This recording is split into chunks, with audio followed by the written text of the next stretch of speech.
But well, cool. So do you have a plan for the weeks? Have you talked to Brother X? Oh, is that starting next week? No, it's the week after. Okay, cool. No, I haven't talked to him Are you gonna have to go solo? That yet. I hope no. I'm not going solo. No, I'll talk to him. Maybe I'll talk to him today, in fact, and get that figured out. Cool. Yeah. Yeah. Yeah, you're going off. Yeah, I'm going to be gone. I'm going to be touring the world. Touring the world, exactly. A 2-week tour of the world. Playing guitar for, I don't know. Yeah. Roger Waters. Yeah, I'm playing guitar for Roger Waters. Not in his band, just for him. yeah, as a special treat at night. Like, I think you'll like this, Roger. This one's called In the Dead. Yeah. It went over pretty well at Dog and Bone, so I figure you'd like it. Anyway, sorry. No, it's fine. Okay, cool. Yeah. I mean, it would be just as silly if it was like this one called Beat a Knot. Sure. Or I could play him his songs, you know. True. Yeah, we talked about that, but yeah, this re-recording of Dark Side of the Moon was kind of depressing. Yeah. Hearing him sing it. Anyway, yeah. I don't know. Should I have started the podcast at this point, or should I cut all this out? Up to you. I think it's fine. It depends on how much. It depends on how long we go. Do we need extra time? That's true. Yeah. But yeah, I mean, because we're finishing up Rothbard. Because I feel like I spent all the time on the history stuff that honestly didn't feel as juicy to me. And then all of a sudden, right at the end of the book, there's all this great juice that I didn't really properly give enough time to. Yeah, I mean, I was going to say, so just to do the quick intro, we're finishing up Murray Rothbard's A Case Against the Fed. Or The Case Against the Fed. Right, it's The Case. Presumptuous of him. But yeah, I suppose he is Rothbard. Yeah, and yeah, so you're right. That was actually one sort of issue I had with it, was that he basically just gives you what he thinks should be done in like 6 pages. And he's even says how, there's much more details that need to be said, but I don't have time to do it here. It's like, well, it's your book. It's like, I guess he had an editor and stuff like that, but it's right. I don't know. Has he written more extensively on this? Yes. On how he thinks it should be done? So basically his prescription is to tear the Fed down and go back onto the gold standard. Yeah. Right. I mean, I kind of understand the format of the book. I think he starts with the theory of fractional reserve banking and the Federal Reserve, and then he goes into the history, and then he goes into sort of the real world consequences of implementing that. I feel like I see the book in kind of 3 sections. We split it into thirds, but it feels like the book is kind of in thirds. There's a theory, a history, and then I don't know, like in practice. Yeah, the outcome and then why it's bad. Right. Yeah, because yes, you're right. So this last third he was basically talking about the actual inception of the Fed, right, and then more specifically why it's bad, how it's created this inflationary economy, and is essentially robbing everybody too, and distributing the wealth and putting it in the hands of just a centralized few. Right. And these few are the Morgan Rockefeller interests, which ultimately consolidated around Rockefeller after the New Deal. Right. Yeah. Because there was a lot of detail about, like, which makes sense. The way that he made this case that it was Rockefeller and Morgan and J.P. Morgan camps was by saying, these people are connected to these people and stuff. But there was like a lot of that, which was a little bit cumbersome to tease through. It wasn't the most exciting part, and it was hard to follow. Yes. Elihu Root, the personal lawyer of J.P. Morgan, who became whatever. Yeah. Anyway. But he did bring Warburg into it. He brought Warburg into it, and he talked about, as I had mentioned, the the oil interests in Europe, Right. and how they also, of course, had interests for oil reserves in the New World, which the Rockefellers obviously controlled. And so there was all that other jockeying and whatnot. But yeah, he put I would say the onus on the federal bank creation mostly on Morgan and Rockefeller. And probably mostly on Morgan, J.P. Morgan. Although he said that, because he had Aldrich and Warburg, and that Warburg's plan with the Jekyll Island meeting ultimately won out. Yes. Well, and Aldrich was in the Roosevelt camp. Right. Because Aldrich's daughter married Rockefeller's son. Right. And they created a dynasty.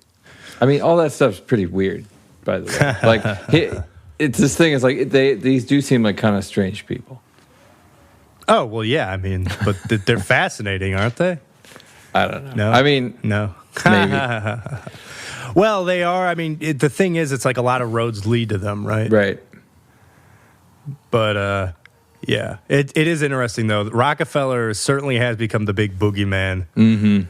Like Alex Jones always brings him up, right? Yeah, right. Not that I would know. Right. Well, because he always brings up the Rockefeller Institute, right? And yeah, Operation Lockstep or whatever that thing he talks about is. Yeah.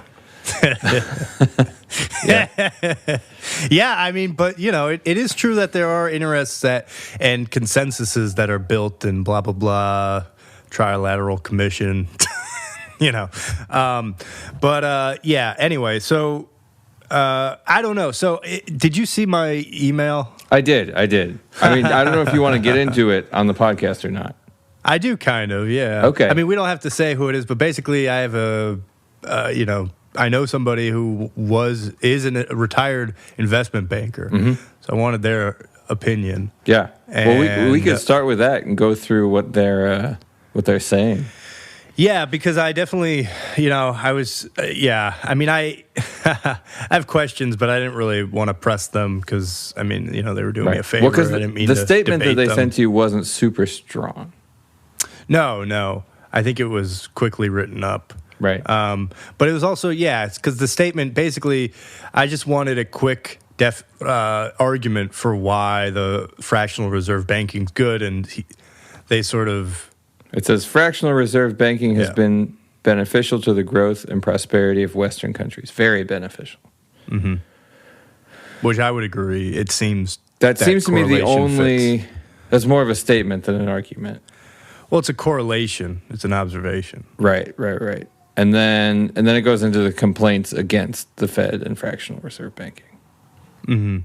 Yeah, and so I think my main issue with their argument, because they say, it's good that the central bank and the Federal Reserve has the ability to control the currency and also maintain the interest rates and everything like that. The bad thing is its political capture. It's very dependent upon whoever's in office. But in my head, that's actually what we want. I mean, and it's interesting because they actually brought up the fact that the Federal Reserve was under, and also this is something that Rothbard talks in his book, that the Federal Reserve, when it began in 1913, was really controlled by the New York Federal Reserve Bank, which was under the control of that Strong guy. And his last name is Strong. And he controlled it until he died in 1928. And their point was, after that, they put a lot of the onus on the Depression. I mean, this is Milton Friedman's argument, is the Federal Reserve inflated the economy too much. I think they did it a bunch in World War I to finance the war, and then also to help, as Murray Rothbard talks in the book, to help Britain get back, I think it's gold reserves, and basically recover after the war. It did a lot of spending and creation of and expansion of the monetary funds, and this was what caused, I think, a lot of arguments caused the Depression in 1929, and the big reform that came in the 30s with the Bank Acts was that it took the power to basically buy on the open market, the Federal Reserve to buy government bonds on the open market from the New York Bank, which was the main one that would do it for those first, 20 years or almost 20 years. It moved that to a committee in Washington, D.C., Right. and it's been like that ever since. Mm-hmm. So, but that seems to be what this person is complaining about. But at the same time, they admitted in this email that also was the issue that caused the depression. The issue being that it wasn't politically controlled. Like it was in a private hand, because that's the alternative. If it's not politically controlled, then it's going to be privatized. And we don't want that. Right. We want it to be at least possibly controlled by the people, even if it's distantly so. Right. In my head. Yeah. In the choice between the two, I know you would rather neither, right? You don't want any of them to exist. But in the two, I mean, I think it can exist. There could be 1,000 Federal Reserves. Sure. It's just a name. But don't you think the one that is, well, okay, you probably would not necessarily say the elected one's better than the privatized one. I don't know. I think it really depends. It has to do with interests. And so privatized is also... It's a little bit of a confusing idea, because it isn't like the Federal Reserve is really a private entity. No, but it's the very important point here is that it's one entity has control of the nation's currency. Mm-hmm. And do you want that entity to be a private entity or a public entity that has control by elected officials? I think the question doesn't make sense, because... well, it existed innate. I mean, we have historical examples, so it must exist. I think that there's no such thing as a private entity that has control of the nation's currency. Well, that was what the New York Federal Reserve was ostensibly. Well, I mean, a legal charter. And he wasn't private, right? The governor was appointed, I think, right? Still, but I think it was the idea that it was centralized under this one person in New York. So I just want to clarify when I'm saying private. Right. It's that the governor of the bank of the New York Federal Reserve Bank is appointed by an elected representative, but it's just one person. And you'd rather they get elected by a vote? No, I'd rather it be a committee as it became, and this committee to have more than just like a one school appointed board or person. Like yeah, it's just having more opinions is better than it being consolidated in one, I guess, is my fundamental issue with it. Right. I don't know that Yeah, because I mean, I think this is what Locke is always getting at in his governmental thing, is that the legislature, any basically group of people, is always going to be the most powerful political entity. Or most sound, maybe. I guess maybe he's not saying that. That's my interpretation of what he was saying. The most powerful. Well, they're the most powerful if with the backing of force. Like, I could make a whole group of people and we could start writing down laws, but it wouldn't do anything. Yeah, I mean, if you're like, obviously you have to have a consensus, right? But if you have a group that agrees to basically do things by vote, that's always, I think, better. The more people that you have thinking about something generally is better. Right. But there's, this is a complicated question. I feel like we're getting off a little bit. But yeah. The point being, though, that basically it's just interesting. Going back to the email, that's all the point I was saying is that it seems to me that if they weren't politically, the people in the Federal Reserve weren't politically appointed or politically connected, in that they are appointed by partisans that are in the White House. Well, what do you think that then it would be bad. That's. I just wanted to finish the point because took forever to get to it. What do you think that the incentive or mission of the chairman of the Federal Reserve should be? Say that. Sorry. Like, what should their job? Like, what do you think they should be focusing on? The chairman. Well, so like in a perfect world where they're not politically I'm not captured the right person to necessarily. ask this. I don't know why you're asking me this. Why are you asking me this? Well, I guess it's in line with what you're talking about whether or not they should be politically, whether they should be appointed from above or voted on or a committee, because it's the whole political capture thing. It's the idea that it's one person versus a bunch of people having control of the open market aspect of the Federal Reserve specifically, I think. Right.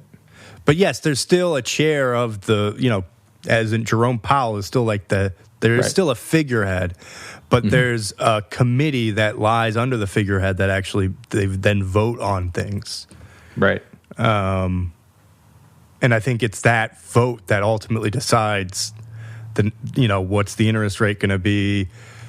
Are we going to buy things like how many bonds are we going to buy? Right. And having multiple people vote on that versus having one person in New York who's heavily connected to private interests, like J.P. Morgan, as the case of Strong, is bad. And we saw the consequence of that from 1913 to 1928. Right. That's all my point is. Yeah. Does that make sense? I don't know. Almost. Okay. I'm just wondering what the world where there isn't. I mean, this is why I'm asking you, what are the interests, or what should the interests be? What should the Federal Reserve be interested in doing? I'm just saying whatever it's doing, I'm not. That's why I disagree with this question that I need to answer it, because it's like I feel like it's regardless of what it's doing, this is how it should be appointed. Like this is how the decisions of what it does should be decided. It should be decided by multiple people versus one. That's all I'm saying. Anyway. Right. Uh-oh. Hang on. You're back. I'm back, but now my audio is all messed up. I need to turn it off. Turn off the whatever it's called. Software monitoring. All right. Should I pause my Logic? Because you'll have two tracks on Logic now, or no? No, it's good. It's good. Okay. Cool. No, I won't have two tracks. It's just you might have to cut it, and it might drift. Oh, okay. Anyway. I don't think you necessarily have to answer the question. I just, maybe I'm just not following. Maybe I'm not getting it. No, I mean, I'm probably not explaining. I mean, I'm just trying to communicate that one little point about committee versus, but we're getting off on, I feel like there's other things that we could be covering in the book sure. than this. Sure. Okay. All right. Well, what should we cover? Well, I don't know. I mean, I told you what my gripe with it was. Do you have any gripes with it? I mean, I think the middle part's pretty boring. Okay. All the secret meetings and all they did this because of this. The one thing I'm thinking is he's doing a lot of mind reading, and he does have citations for a lot of it, and I didn't look into all the citations about when he says, they met and they said this, but what they really meant was this or something like that. Statements like that are sort of tricky. Yeah. No, it's true. Basically, when I was reading, I had this idea that it seems like there's sort of trade-offs for how you can organize markets and things like that. You can have a system with high regulation, like when he was talking about, this might have been the reading for last week, but when he was talking about government getting involved in sort of certification structures, making it so that you have to get certain certifications in order to even work in an industry, like medical field or plumbing or social work, just a whole bunch of fields like that. That type of system is good for the people who are already in the job, keeping that job and getting paid a lot for that job. So it's good for raising wages and eliminating competition. And then the other system, kind of like what musicians are like in Austin, it's much more anybody who wants to do it can do it. There's kind of a glut in the market, wages are low, and competition is very high. But there's very little barrier to entry. And so I feel like it's one of those... what's his name? Thomas Sowell kind of trade-off kind of a thing. Yeah. So you can have high wages and high barrier to entry, and you end up cutting out tons of people who could be working in the field, and you make it very difficult to get into the field. Or you have a situation where wages are driven down pretty far, and it's difficult to make a lot of money in the field. Yeah, I think that's probably right. And like the JP Morgan people, they're making just unimaginable amounts of money. Mm-hmm. And they're consolidating it so that it's illegal for anybody else to make any money doing this. Only they can make money doing it. Right. And so they did it the best. So like doctors have done it kind of well. It's pretty hard to become a doctor, but you could definitely do it. It's extremely hard to become the central bank. In fact, it's illegal. Yeah. It's at least not illegal to become a doctor yet. Yeah. No, I mean, but this is always, this is the trade-off thing, too, is because the trade-off to deregulating all these is then you have quackery can abound and whatnot. And it is true. I mean, just to play the devil's advocate is the run on the banks does hurt regular people, right? Because then people don't have money when that bank Well, it only hurts because of fractional reserve banking. No, it would hurt before. Like if the bank has all the money, they have the money. No, I'm saying before. Oh, no, yes, but that doesn't mean that a bank is going to practice ethically, and you could be investing in a bank without realizing that. And so that's the point, is that these practices are in place to protect the innocent in some sense, right? And this is always it, is right. All the path to hell is paved with good intentions. Right. This is how we got here. So do you see it as it's a good intentions? Like J.P. Morgan had the best intentions. I think that, believe it or not, I think that most people think that they're doing things virtuously in whatever their perspective is. But yes, we've talked about this before. I bet you that they thought that they were doing the right thing is because, yes, it's like there's a lot of chaos in the banking system. You have all these different banks that are all issuing out different banknotes, and they're all doing it with different interest rates, and we have no way of controlling the size of the economy and the monetary fund and everything like that. And they're like, we need to bring it under control. And yes, they decided that they would be the ones to do it, and that's quite presumptuous. I agree, but they did do it. This was actually one thing that I was like, I mean, this is always my issue with anarchy, I think, because it's like, in theory, I agree. It's like, I don't want anybody to screw with me and tell me that I can't, whatever. It's like, I like liberty, right? I don't want to be screwed with arbitrarily. And so in that sense, I like anarchy. But I always just feel like anarchists are going to lose to a well-organized group. And this documentation of Rothbard did of the central bank organization is an example of just very diligent people working together to try to get something done. And it's like, how do you even combat that sort of organization when you're preaching dissolution? From an anarchist perspective, you just don't give those people government charters. No, but I'm saying that these people are so motivated that I feel like they would take over no matter what. And an anarchist philosophy is always going to lose to that. No, it's true, but there wasn't always organization. Like, the country existed for over 100 years before this happened. Yes, but and it wasn't like always, crazy chaos. But it wasn't combated by anarchists. It was combated by other organized groups. Well, but the thing about anarchists and anarchy is there's no need to combat for it because it isn't anything. I know, but that's why it's always going to lose. It's the same thing as we talk about it all the time. But there's no language police. There's no language regulation. We don't need it.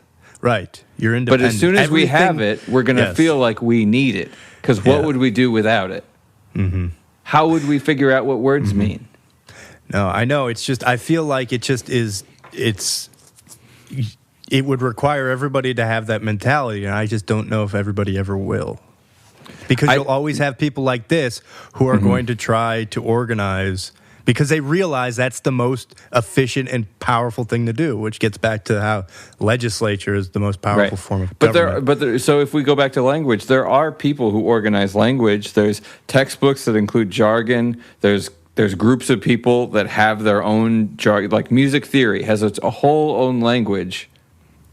And that's a group of people that have sort of written books to try and make it so, and they sort of have and they sort of haven't. But there's no government regulation needed. They can, you can have a class where it's like you have to call it a major third, and then if you don't, yes, but there are people who definitely. I mean, you could say that law, in some sense, is enforced by academics, right? The musicologists, the music theorists, the learned people. But that's all it's an anarchist, oligarch, from my perspective. Well, they're all part of an organization called academia. Yep. Right. I mean, we've talked about it before. It's nobody's going to jail or getting fined for not doing it. I'm just saying, I think at that point it gets down to semantics, which is why I keep going back to the word group and organization. Right. So my whole thing is just don't give J.P. Morgan any government charters. Let him be as crazy as he wants to be. And as organized, as manically organized as he wishes to be. Sure. And let him win. And I'm saying that eventually, if you do that, eventually they will take over everything and form whatever. Maybe they don't call it a government. We've had this conversation before. Right. Yeah. Is that you? When you look at the efficiency, these people, it was so systematic. I mean, it's like, what did they do? They had two, I think, academic groups, organizations, that they were publishing papers about why central banks should exist in. And so they had just disseminated just thousands of pieces of literature to hundreds, if not thousands of people at academic institutions and across private banks and everything like that. Right. It was a very large propaganda endeavor, and yes, and I just don't know how you can stop that sort of organization when you preach dissolution. Well, I don't want to stop that kind of organization. Yeah. I think that people coming up with schemes to do anything, if you want to destroy the Federal Reserve, then you do, because that's what the organization that sort. No, I want to dismantle the government, and so the Federal Reserve can exist, and then another Federal Reserve can exist, and another one, and another one, and there could be competing Federal Reserves. Then it's not federal anymore. Do you know what federal means? Yes. It's just a reserve. It's just a bunch of money. That's cool. It's a bank. I don't think banks shouldn't exist. I know. Yeah. But, yeah, okay. Right. Anyway, yeah. We don't agree, and we won't, so we shouldn't keep going back and forth on it. Yeah. Yeah, it's, and it's so, okay, so we can maybe talk about Rothbard's very simple 6-page prescription that essentially you should just go... you can liquidate the Federal Reserve like any other corporation. And to do this, you just list the assets, right, and give them to the people. And the assets essentially are all the fiat currency, which doesn't matter anymore, and the gold, which may or may not still be at Fort Knox. We don't even know. So that's my first qualm, is we don't even know if the gold exists, because his whole thing is under that assumption, right? Is that we have Does it matter if it exists, though? Well, yeah, because he's saying, we have ostensibly 260 million ounces of gold at Fort Knox or something. So this will then be revalued at least in 1994, what the entire Federal Reserve's assets were, which was like 440 million, which is crazy because we're up to what? 31 trillion now? Right. Something crazy. I mean, it's meaningless at this point. Yeah. But so at that time, that means that you basically just make the ounce of gold that you have and the amount of fiat currency you have equivalent, which comes out to like $1,550 per ounce of gold. Right. And then that's how you basically get us back onto the gold currency. And then you give that gold out to people and print, coins. Right. The Treasury Department prints coins, and people give their Benjamins Right. to people, to the Treasury Department for gold. Right. And that's what Rothbard thinks we should do. Nice. And it just seems like there's other things. It's not going to happen. Yeah, well, it can't be that simple. I don't know the problem. Wait, why? Because it just seems like there are going to be ramifications if you do something like that. There'll definitely be ramifications. Yes. The first of which is that I think that means that we'd also have to give our gold reserves to our adversaries, like our foreign adversaries, because they own government bonds. Right. I would say that our monetary policy has fucked us royally. Yes. Yeah. No, of course. This is the thing. Every government program is like this. Yes. They set you up in a system where it's like, well, you can't go back now because if you try and undo this, it'll be terrible. And it's like, yeah, that's true. Like if we try and undo the welfare system, that's going to really fuck people over. Yeah, because we set up the worst system ever. Yeah, no, it's true. It's true. And, or just example, like if you were to have us, this exists at all levels. If we were just to try to go back and live as we did 3,000 years ago, we couldn't now. We have created ourselves you can go in this form. 15 years ago and we couldn't do it. Yeah. I don't. Why do you say that? Without YouTube? No, we had YouTube. We had everything 15 years ago. Maybe 20. Hasn't our government already doubled in size in the last 8 years?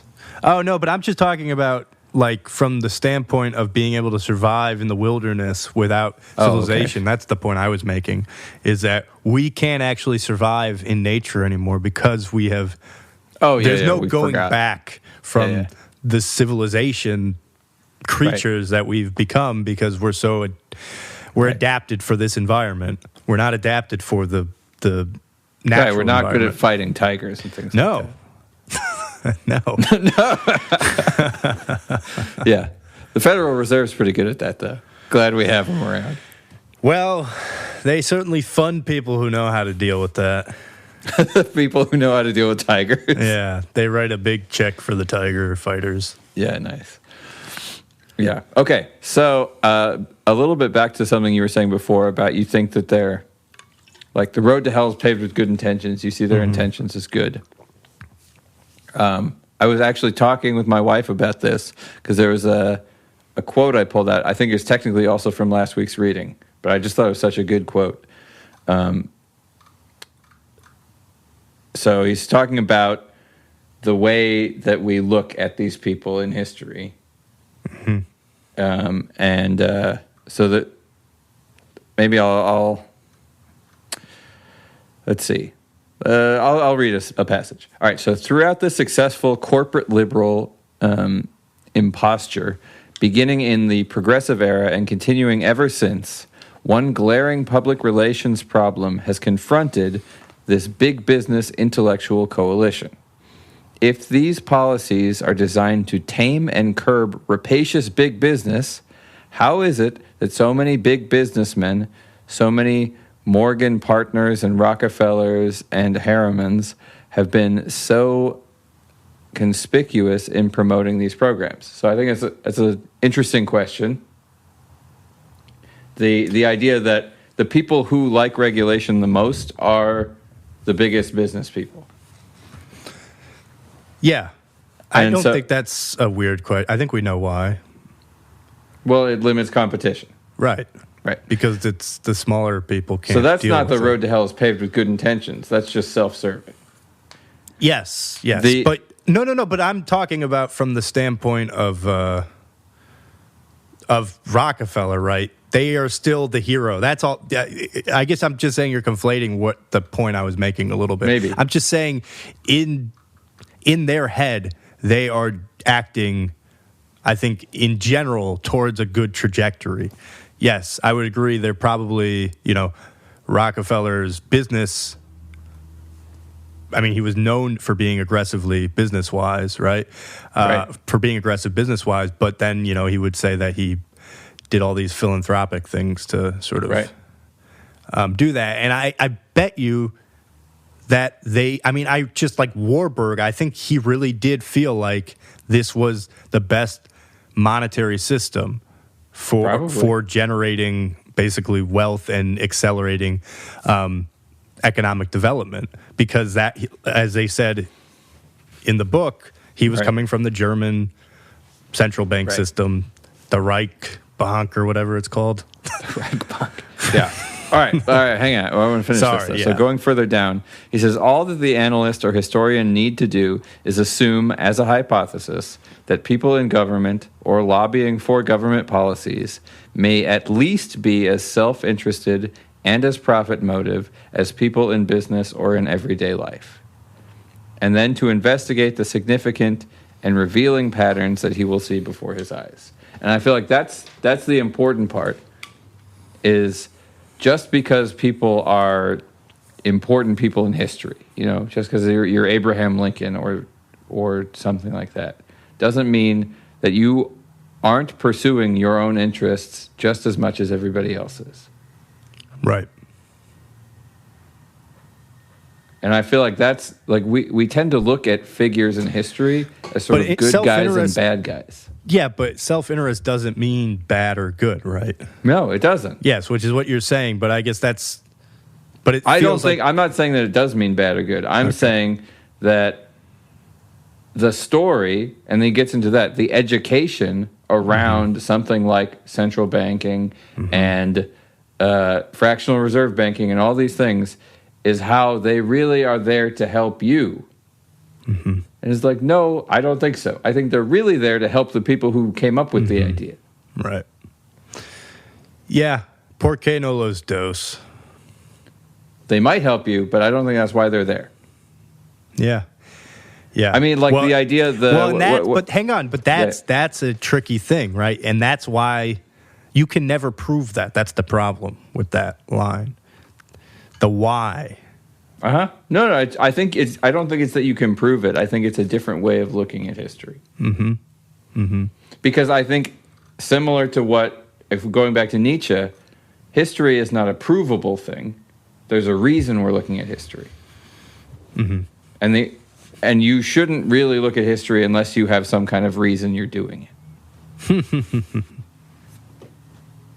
So I'm doing it to dismantle the state. Yes. Right. Why am I doing it? I don't know why I'm doing it. I'm not doing it to that. I think we've established I'm a statist. Yeah.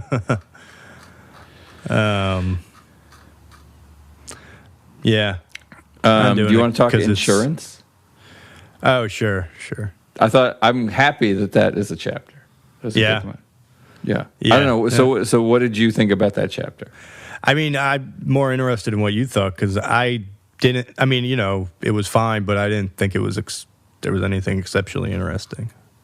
Oh, I guess you're right. There was a provocative point about, you're talking about probably the fact that he was going to say that you can't actually insure banks. Yeah, that is. Well, yeah, right. You can't insure banks, and you especially can't insure banks. Yeah. Who are practicing fractional reserve banking, and then the insurance itself is fractional. Right, and the so the whole thing is a farce. Yeah, the underlying assumption, though, that it all, in my opinion, because I wasn't really, he didn't really have good facts to back up this statement that the economy is essentially too unpredictable, and that's why. You can't insure it, because insurance requires predictable variables. But it's like, I don't think that's true at all. I agree that it is hard to predict, but it's like there are things that you can, there are indicators, unless if that's not the case, then Rothbard should, I mean, he probably would say that his economist and his whole profession is a farce, because it's like, what are economists doing but trying to predict patterns? Well, I actually don't think Rothbard does. He's against predictive economics. But my point is, like, what's the point of economics? It's the science of the economy. And that's what science is all about, prediction. So it's like, if you're not doing predictive economics, then what the hell are you getting paid for? So Rothbard, I'm sure, would be in line with Mises on this, that economics is downstream from praxeology. So it's not predictive. It is the study of human interaction. So praxeology would be the human action, and then in economy is human interaction. I just don't. This is just maybe this is my philosophy that nobody's ever doing anything divorced from the predictive capacity of it. Like everything you do is going to have a predictive outcome because that's what consciousness is all about. Yeah. I think that it's not completely divorced from predictive, but they're very against microeconomics. Yeah. The idea of using complex systems of equations to spit out, if we change this interest rate, this is going to be the GDP. But okay, but this sort of gets back to my point of that it is an assumption because there is a group of people that are for that. So it's not like he's officially right. So their argument is that they're quantifying things that are not truly quantifiable. And because of that, they're getting nonsense. Sure, yes. Not that nothing is quantifiable, not that supply and demand curves aren't useful, but the high-level microeconomics that people at the New York Times engage in is basically nonsense. Yeah, and there's a part of me that kind of believes that. I just obviously I don't know enough about this, but I guess it's just I find it intriguing that by saying that you can't predict anything in the economy or in the market, to me means like what the hell are you like? What is your profession even for then? Why are you even a thing? I think what he's getting at, and I understand what you're saying. I think the side of it when he was talking about something that I talk about a lot is you wouldn't want your general doctor's visit to be covered by insurance, nor does that make any sense from an insurance perspective. Although now it is, but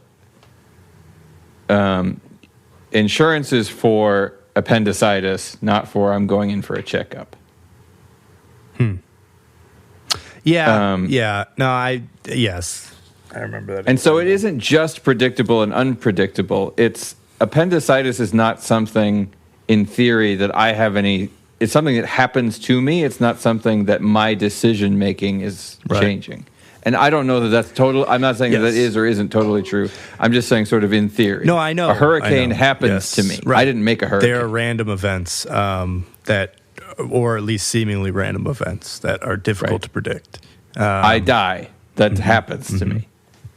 Unless I commit suicide, like the dying one is complicated. But there's so many variables that are predictable in your body as well.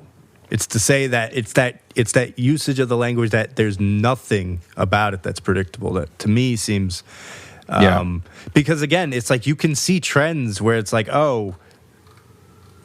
in banking where it's like wow, this is probably a bubble. People realize when bubbles are occurring where it's then you would know that you would want to maybe charge a higher insurance rate during those times because the likelihood that a bank is going to default is higher in those times. Right. That's a trend. I think it comes down to measurable risk. I think that's what. I mean, he uses that term. I'm coming off there's harsh measurable. On the Economist. Sorry. No, I'm coming off harsh on the Economist. I don't really know what I'm talking about. All I'm saying is that I found the way that the argument was portrayed was weird. But I'm just also trying to make it interesting, Right. I get it. But if I start a business, the measurable, it's very hard to measure the risk of that business in any numeric sense. I think this is it. But if I live in northern Montana, you can come up with at least some kind of reasonable statistic surrounding wildfires in the area that I live in. And I think that's the difference. Is how can you calculate what the risk of my business is? Yes. No, I mean I agree. But this is getting at. I mean, you do it by basically quantizing the things that you can predict. And the things that you can't. And that's the point, is that there is a fraction that you can predict. And that's how actuaries do their work. I mean, because this is the thing, is that this is not something that is just foreign to other domains. This is done in every application because we have insurance, and insurance deals with unknowns. All these things that you say, like life insurance, you could just die, right? Right. But no company would want to start hunger insurance. Like, I get paid if I get hungry. No, but I don't think that's the equivalent to bank insurance. You're saying that hunger insurance is the same? No, I'm picking an extreme example that like is obviously nobody would want to insure that because I have complete control over whether or not I'm hungry. Well, yeah, but you can also measure, ghrelin and whatnot to if somebody has access to your blood. Yeah, I mean, so maybe we'll get there because also there isn't. You can get car insurance, but you don't get gasoline insurance. Sure. You don't have insurance pay every time you got to fill up your car. That would be a really weird thing to have insurance pay for. Yeah, I agree. And it would make gasoline extremely expensive. Yeah.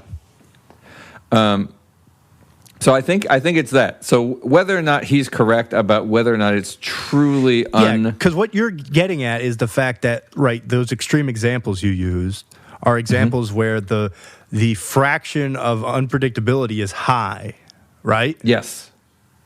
And I guess the big question then is, what's the fraction of unpredictability in the market? Right. It probably depends on the market and what you're talking about. And so in Rothbard's opinion, it's too unpredictable to be insurable. Right. In my opinion, that seems like a crazy statement. So that's all I think. I think that's really where we're at. What markets do you feel like make sense to be insured? I'm just saying that it's obvious that markets are predictable to some degree because people predict markets. Like there's examples of people predicting markets. Sure. Like the guy that they made the movie about, the 2008 crash, right?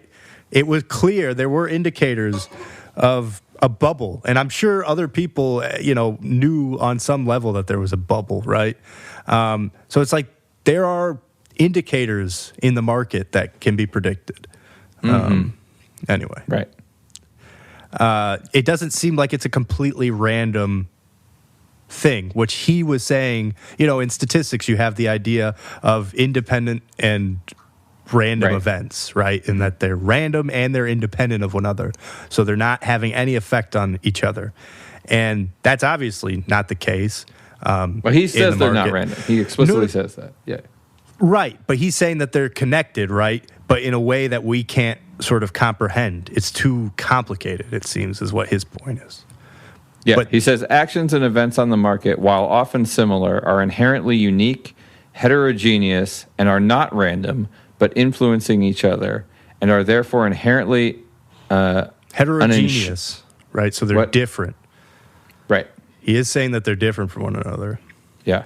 And not subject to grouping into homogeneous classes measurable in advance. Like that right there.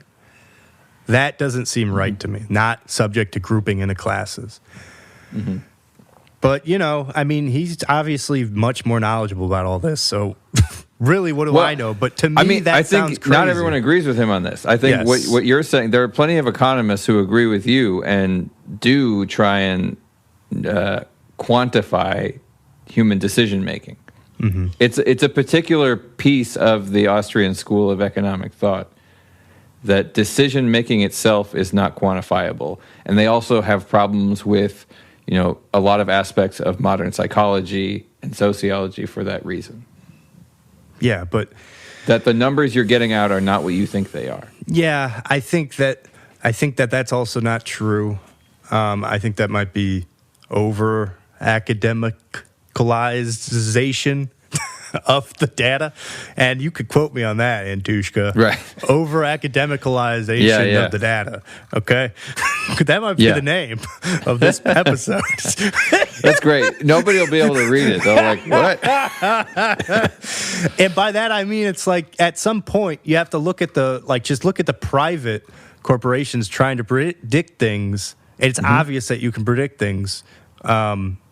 Whereas when you look in academia, you can almost get lost in your theories so much that you're so divorced from reality. I don't know if corporations are actually that great at predicting things, but No, I mean, insurance companies, like you look at the chart that insurance companies have put together for things, whatever it is, like if you're 24, they could tell you what the percentage, if they're a car insurance company, that you would get into an accident based off of certain parameters that you tell them, right?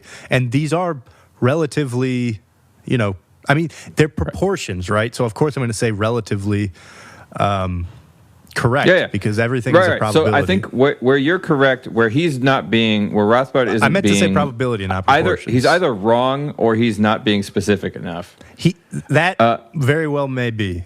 The specific because insurance companies didn't used to insure general checkups at the doctor, and nor would any insurance company who wasn't being funded on the back end by the government ever insure anything like that. Right.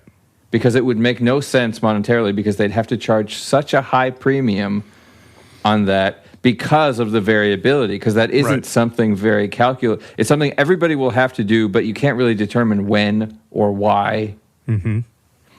And it's the same thing, like also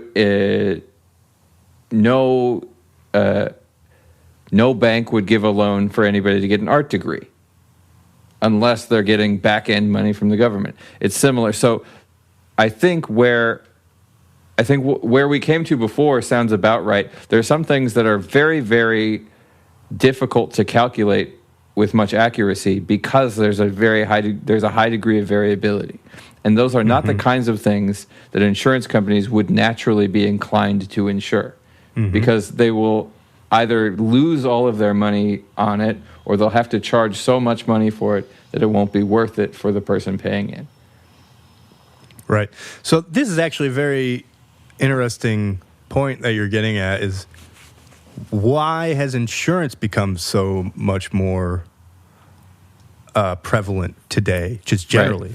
I mean, this wasn't a point that Rothbard touched on, but it seems to be what you're getting at, because that's also what's happened is in the past 200 years, insurance has gone into all these other domains that it wasn't part of before. That's a very interesting point. And why is that the case? I mean, I don't know. I have sinister conspiracy theories about it. I personally think that insurance is one of the most destructive industries in our society. What do you think of Patrick Bet-David? I don't know who that is. Oh.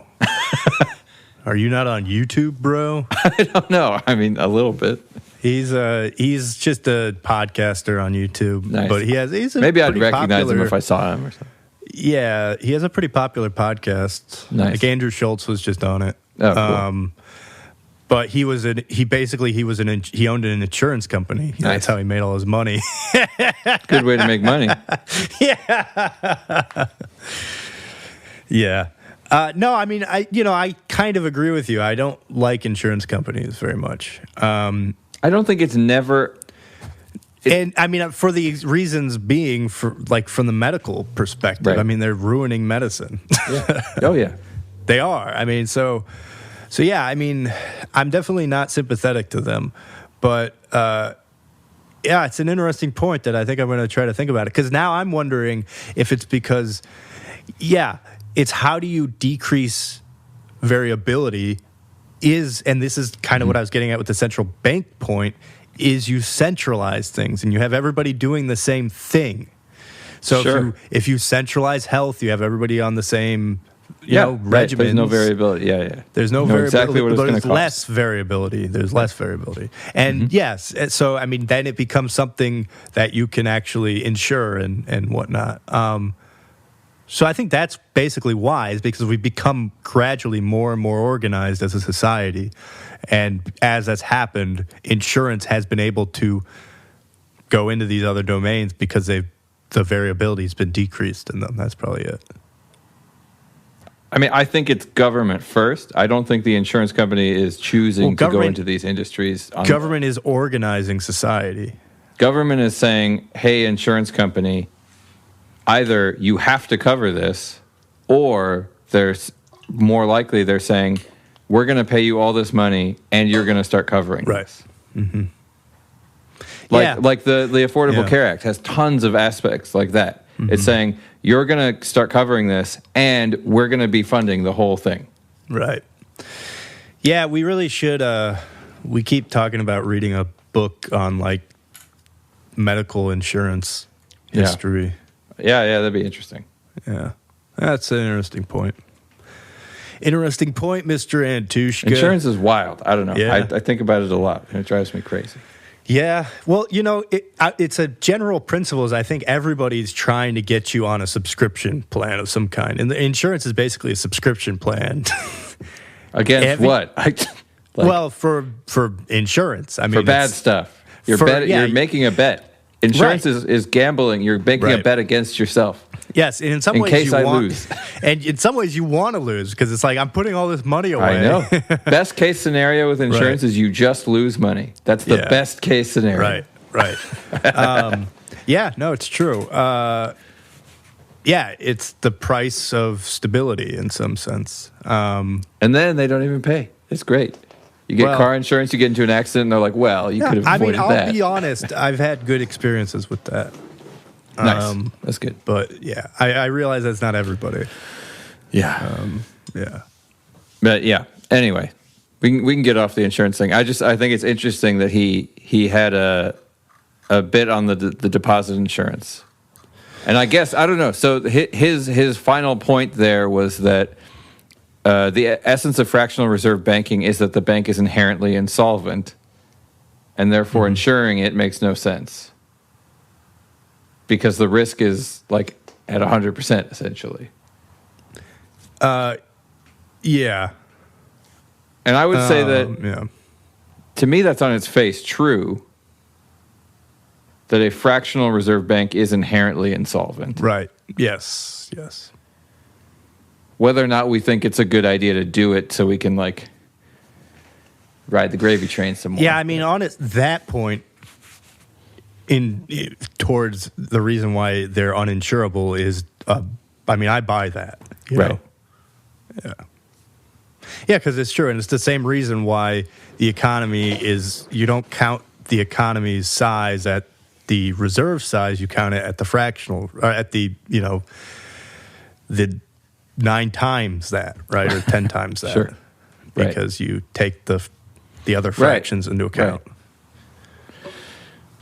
We should have economy insurance. We should have federal economy insurance. Right. I think, I mean, I guess that's what the Federal Reserve kind of is, I suppose. Yes, that's exactly it. It's the lender of last resort. Right.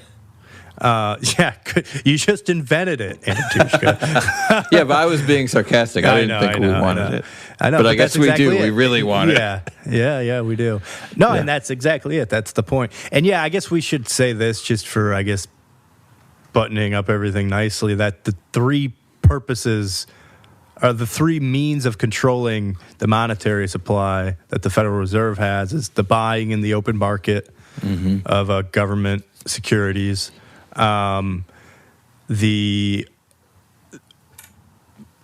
control of setting the minima of the reserve, which is I think 0 now, but it was 10% to begin with. Right.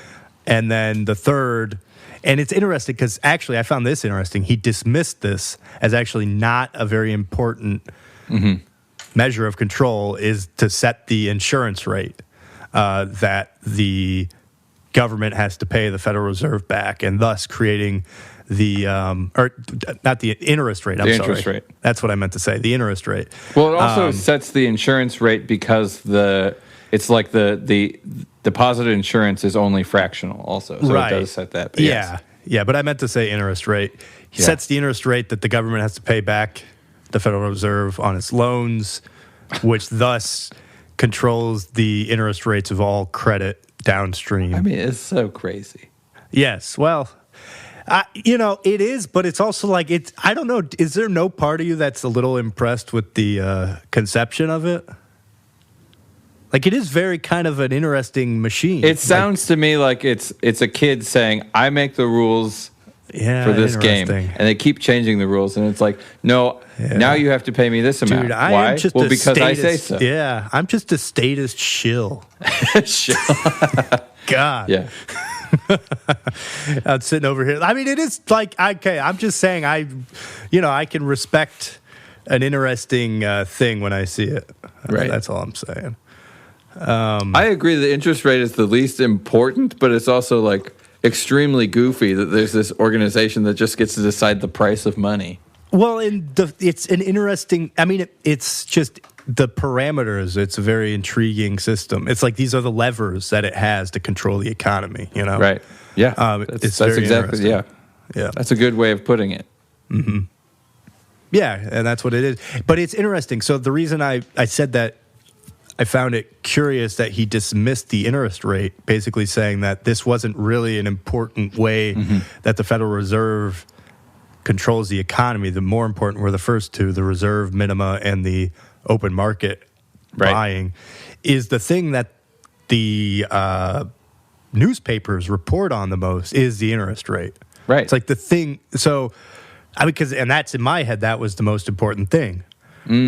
Yeah. So my question is either is that maybe just not was that actually the case in the 90s and it's just different now, or do you think it's still the case that the most important thing is what they're buying on the open market? I mean, I would say that is more important than the interest rate. But it's this thing. So it's if you listen to it's the weird thing. If you read the New York Times or you listen to the Austrians, it's complete opposite. Because the New York Times says inflation comes from like greedy corporations. Or like Joe Biden said at one point, inflation comes from people saving too much money. Like the exact opposite of what an Austrian would say. Right. They would say that does nothing to contribute to inflation one way or the other. Right. All right. So I don't know. And the other point is that this method is inherently inflationary, right? The central bank method is inherently inflationary because as soon as you have money, you automatically have 10 times that amount. So exactly. Yes. So it's just actually kind of interesting that we talk about inflation as if it's bad because it is an inherent part of the system. Right. Well, not everybody talks about it as if it's bad. I know, yeah. And we talked about this last week, I think. And the Fed likes it at like 2 to 3%. This is perfect. Just a little inflation. Yeah. So you just lose a little bit of buying power every year, but not too much. Exactly. As long as you don't gain buying power, you're all good. But then you couldn't have, like, in that Futurama episode where Fry wakes up and checks his bank account, and, it's 1,000 years later, it's the year 3000. And I remember this. This thing always sticks in my head, like, that wouldn't be worth shit. No, but the interest rate is in the inflationary currency, I think, which is how he gets so much money. Oh, really? Yeah, it's the interest rate that helps him. The interest that the bank has to pay him for keeping his money there. Anyway, it's just funny. I remember that episode. It's a good one. He sits there listening to Sir Mix-a-Lot, and they call it classical music. Eating sardines. Yeah. Yep. It's good stuff. Cool. Well. All right. Well, we did it. Goodbye, Rothbard. Yeah. No, I mean, it's fine. It's fine. I know it's not your fave. No, I mean, but it was interesting and it was educational. I did appreciate, all his explanation and his historical. How much does his history match up with the history you've already read, and how much is it like in contrast? Yeah, I mean, like I said last week, I think it matches up. It's just who are you laying emphasis on is all it is. It's like the Warburg book obviously put the Warburgs in the maneuvering position a lot more. Whereas like here, they like, it's true. Like Paul Warburg got kicked off the board after 2 years. So he started on the board and then he got kicked off. But like his son was a big part of the FDR administration. I think they were a little bit combative, but it's like the Warburg family was still involved in the banking, I think, world. But it is true. I think they did get kind of decimated by World War II. Anyway, so all that is to say is it's just it meshed, but it was obviously just who do you lay as the main decision makers is really all the difference was. Although I do agree, I think everybody does tend to agree that the Rockefeller camp came out supreme as like the main decision makers for the trajectory of the U.S. After the New Deal era, because of, you know, as Rothbard explains, you know, they basically intercepted the Chase Bank by merging with it and then installing somebody onto there. So I don't know. Yeah, I think it's pretty similar. Yeah. What did you think?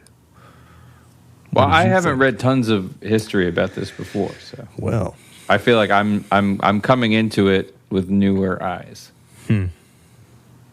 Yeah, it was a little bit like reading the Bible, like this person begat this person, which begat that person. Right. Yeah. Yeah. No, it is true. I mean, I was happy to get through that part because there was so much juice at the end of the book. Yeah, I agree. But yeah, a lot of those names do come up again and again, though. Yeah. Yeah. All right. So should we move over to Foucault? Yeah, but I guess so. We'll do one episode and then we'll break for 2 weeks on that and come back to it. That's right. Unless you want to do it with Brother X. No. I want to do this with you, bro. Okay. Yeah. Okay. Well, that's fine. Yeah, we can start it and come back to it. Yeah, we'll start it and then so I have the first volume. Is that right? The first volume is called An Introduction. Yes.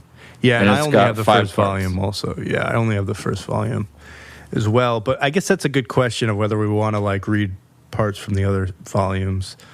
Well, it looks like the first 2 parts it's about 50 pages. Yeah, if you want to do that. I don't know that I'll get through all of that, depending on how hard Hang on, let me grab my book.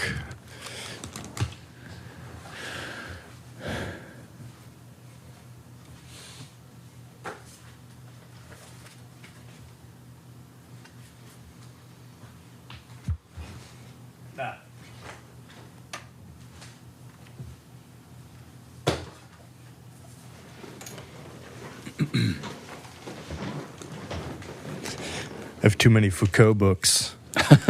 I picked up his Discipline and Punishment also. Ooh, that sounds sexy.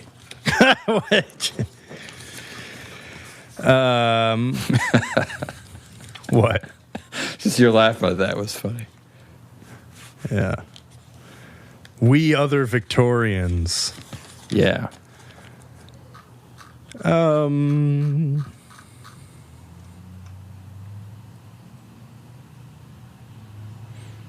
Yeah, I mean, that works for me. I think that sounds like a good... We Other Victorians and then the Repressive Hypothesis. Yeah. Part 1 and 2. Yeah. The Perverse Implantation. Mm-hmm. Yeah. And I'll look into his other volumes to see if those are ones that we should do. Cool. Yeah, I'm excited about this. Yeah, no, I think it'll be interesting. We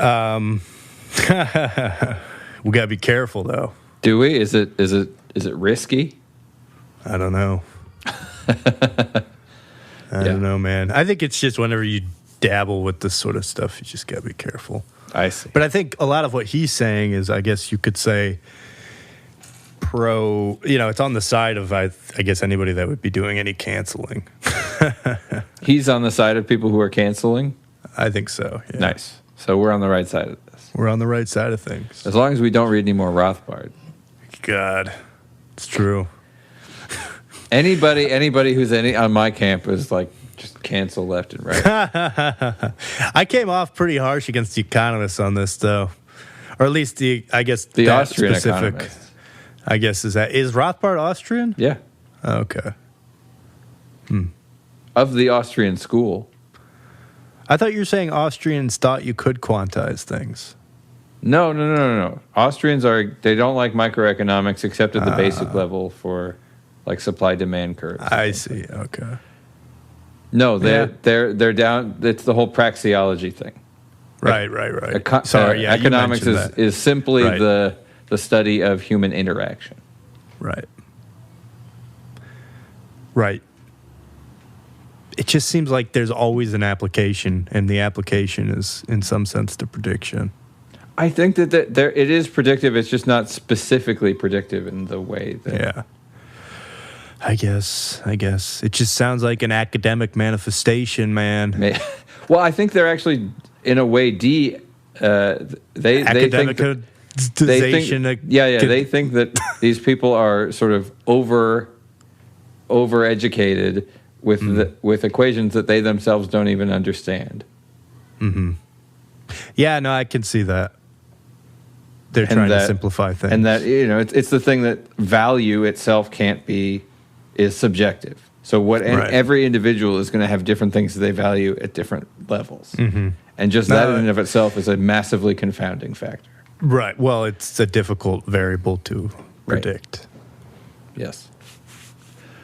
Yeah. Anyway, Foucault. So those two. And then we have a show in May. Oh, yeah.